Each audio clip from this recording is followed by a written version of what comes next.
Hi friends, welcome back to me Vijayalakshmi Shankar CX channel. మనం summer స్టార్టింగ్లో ఉన్నాం కాబట్టి సమ్మర్ స్టార్టింగ్లో వచ్చే మామిడికాయలు చాలా పుల్లగా ఉంటాయండి. ఈ పుల్లటి మామిడికాయలతో నేను చిన్న చిన్న ముక్కల ఆవకాయ పచ్చడి పెట్టానండి. ఫస్ట్ టైం పెట్టాను, చాలా బాగా కుదిరిందండి, చాలా టేస్టీగా ఉందండి. ఒకసారి నేను ట్రై చేశాను, వేడి వేడి అన్నంలోకి నెయ్యి వేసుకొని తిన్నానండి.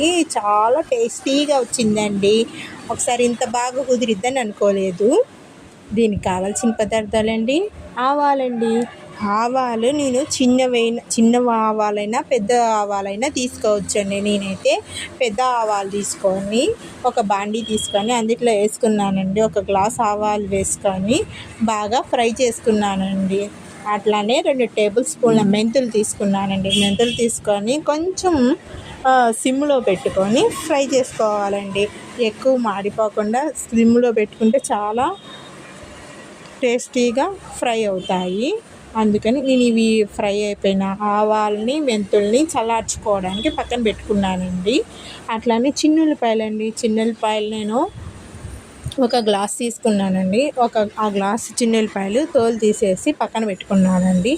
ఈ మెంతులు ఈ ఆవాలని చల్లార్చుకోవాలండి. మీకు ఒక ఆవాలు చిన్నవైనా పెద్దవైనా కానీ అవి సగం ఇవి సగం చేసుకొని కూడా వేసుకోవచ్చండి. ఒక గ్లాసు నేను ఈ చల్లారిన మెంతుల్ని ఒక మిక్సీ జార్ తీసుకున్నానండి. ఈ మెంతుల్ని మిక్సీ జార్ చేసుకొని ఒక పౌడర్ చేసుకున్నానండి. మెత్తగా పౌడర్ చేసుకోవాలండి.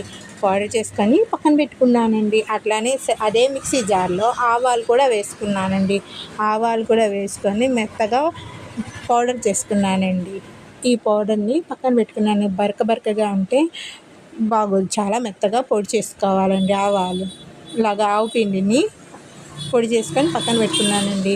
ఇదిగోండి మామిడికాయలు చూసారా, చూస్తుంటుంటే నోరుడుతుంది. చాలా పుల్లగా ఉన్నాయండి. చెట్టు నుంచి కోసిన ఈ కాయలు శుభ్రంగా వాష్ చేసుకోవాలండి.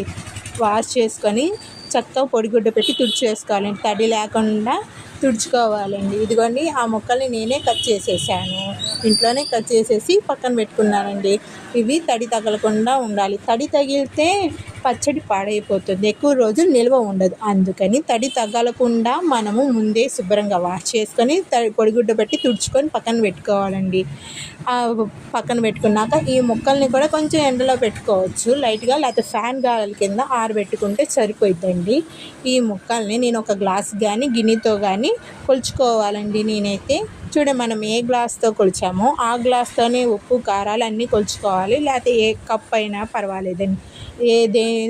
దేని పెట్టి కొలిస్తే దాన్ని పెట్టి మిగతా పదార్థాలు కూడా కొలుచుకోవాలండి. నేను ఇది ఒక గ్లాస్తో కొలిచాను.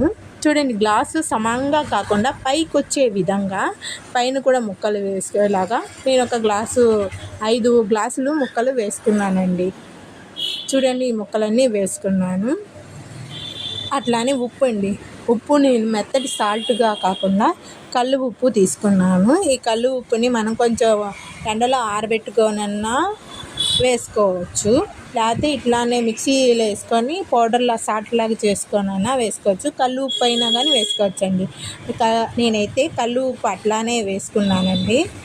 వేసుకుంటే అదే కరిగిద్దిలే అని వేసేసుకున్నాను. ఒక 3/4 గ్లాస్ వేసుకున్నాను. వేసుకొని బాగా కలుపుకున్నాను. అదేవిధంగా ఒక గ్లాస్ కారం తీసుకున్నానండి. ఇది కూడా మిరపకాయలు నేను పట్టించుకొని వేసుకున్నానండి. ఇది చాలా స్పైసీగా ఉందండి. కారం కూడా ఒకసారి చూడండి, చాలా స్పైసీగా ఉంది. వాటన్నిటిని వేసుకున్నాక బాగా కలుపుకోవాలండి. ముక్కలకి ఉప్పు కారం పట్టేలాగా బాగా మిక్స్ చేసుకోవాలి. నాదంటే తక్కువ కాబట్టి నేను గెంటితో కలుపుతున్నా. మీరు ఎవరైనా చేతితో అన్నా కలుపుకోవచ్చు.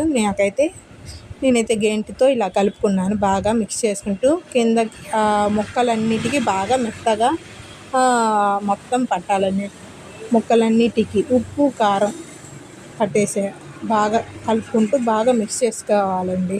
ఇది ఎక్కువ రోజులు కూడా నిల్వ ఉంటుందండి, తడి తగలకుండా ఉంటే. ఇదేలాగా పెద్ద మామిడికాయలు కూడా పెట్టుకోవచ్చండి. ఈ మామిడికాయలకి స్టార్టింగ్లో వస్తాయి కదండి, మామిడికాయ టెంకలు ముదరవు. అందుకని ఇలా చిన్న చిన్న ముక్కలుగా పెట్టుకున్నానండి. ఇక బాగా మెత్తగా కలిపినాక మెంతులు ఆవాల పొడి వేసుకున్నానండి. కలిపి వేసేసుకొని బాగా మిక్స్ చేసుకోవాలండి. ఇది కూడా బాగా ముక్కలన్నిటికీ ఉప్పు, కారం, మెంతు పిండి మొత్తము వేసుకోవాలండి. మీరు ఎక్కువ అదే ఆవు మెంతులు, ఆవు పిండి వేసుకోవాలండి. ఆవు పిండి తక్కువ తినాలంటే కొంచెం తక్కువ వేసుకోవచ్చు, లేకపోతే కొంచెం ఎక్కువ వేసుకున్నా పర్వాలేదండి. అంటే కొంతమంది తక్కువ తింటారు, కొంతమంది ఎక్కువ తింటారు. నేనైతే 5 గ్లాసులకి 1 గ్లాసు ఆవు పిండి వేసుకున్నానండి. వేసుకుంటే సరిపోయిద్ది. ఇట్లా వేసుకొని బాగా కలుపుకోవాలండి. అట్లానే ఆయిల్ పోసుకున్నాను. బాగా కలుపుకున్నాక ఆయిల్ కొంచెం పోసుకొని బాగా మిక్స్ చేసుకోవాలండి. మిక్స్ చేసుకుంటూ కలుపుకోవాలండి. ఇదే విధంగా చూడండి మొత్తం కలుపుకోవాలి.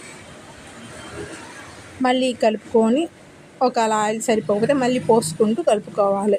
అట్లా ముక్కలన్నిటికీ బాగా మిక్స్ అవుతూ కలుపుకోవాలి. ఇదే విధంగా మనం మామిడికాయ ముక్కల్ని కూడా బయట కొట్టించుకున్నవి కూడా సేమ్ ఇదే క్వాంటిటీ ఇట్లానే చేయొచ్చండి. మీరు చేస్తే చాలా రోజులు నిల్వ ఉంటుంది, ఎక్కువ రోజులు నిల్వ ఉంటుంది. నువ్వుల నూనె కానీ వేరుశనగ నూనె కానీ వేసుకోవాలండి. ముక్కలు మునిగే వరకు ఆయిల్ పోసుకుంటూ కలుపుకుంటూ ఉండాలి.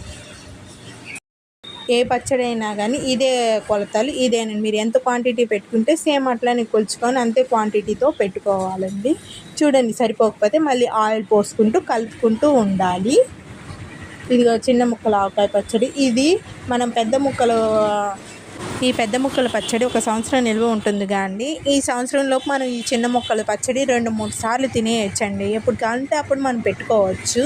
ఒక మామిడికాయ తెచ్చుకొని పెట్టేసుకుంటే చాలా బాగుంటుందండి. మామిడికాయ తురుము పచ్చడి కూడా చాలా టేస్టీగా ఉంటుందండి.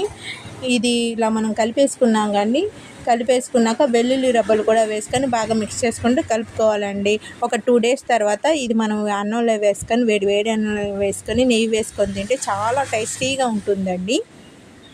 ప్లీజ్ నా మరిన్ని వీడియోస్ కోసం ప్లీజ్ నా ఛానల్ని సబ్స్క్రైబ్ చేసుకోండి.